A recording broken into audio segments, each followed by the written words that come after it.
Ces 2 derniers jours, la France a donc tenté de s'ériger en capitale mondiale de l'intelligence artificielle. Paris, qui accueillait le sommet mondial de l'IA, vient de s'achever le rendez-vous par un discours d'Emmanuel Macron. Vous venez de l'apercevoir. On va retrouver d'ailleurs à ce propos dans quelques instants Clovis Casali depuis la nef du Grand Palais pour résumer le propos.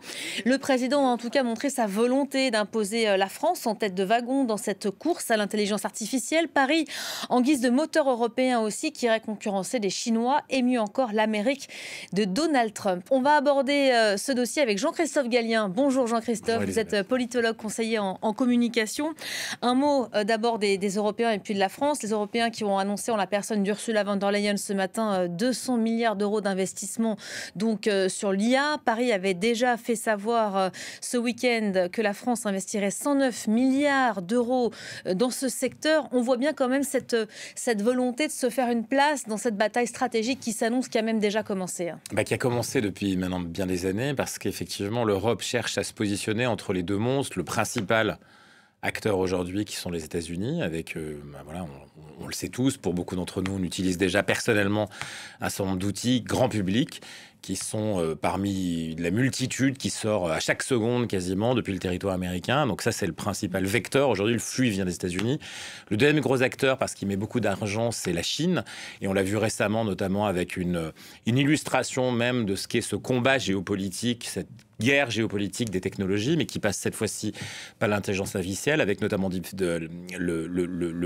l'opération chinoise sur leur contre-mesure à ChatGPT et OpenAI. Donc en fait, on est dans un contexte où effectivement, les deux gros acteurs mondiaux de la géopolitique de tout, sur les technologies, ont entamé une bataille qui est presque une guerre aujourd'hui, parce qu'elle passe notamment par les puces, par l'obtention, ce qui permet ensuite de travailler et de faire avancer l'intelligence artificielle. Et l'Europe, elle cherche quoi?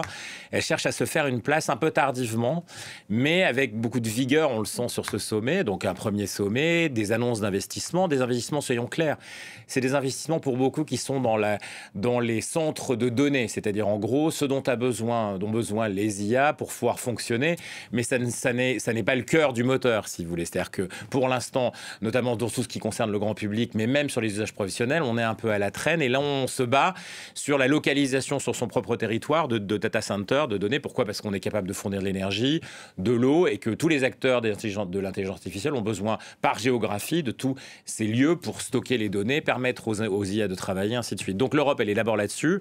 Elle est ensuite, ça a été dit, sur l'aspect régulation, parce que évidemment, qui dit intelligence artificielle tente de... ça veut dire quoi? Ça veut dire qu'il n'y a pas de limite, c'est aucune limite, puisque c'est un être à part, digital, technologique, qui peut venir dans tous les secteurs de la vie privée, intime, mais aussi sur l'aspect plus géopolitique, gouvernemental, énergie. On peut imaginer les effets de partout, la science, évidemment, la médecine, l'architecture.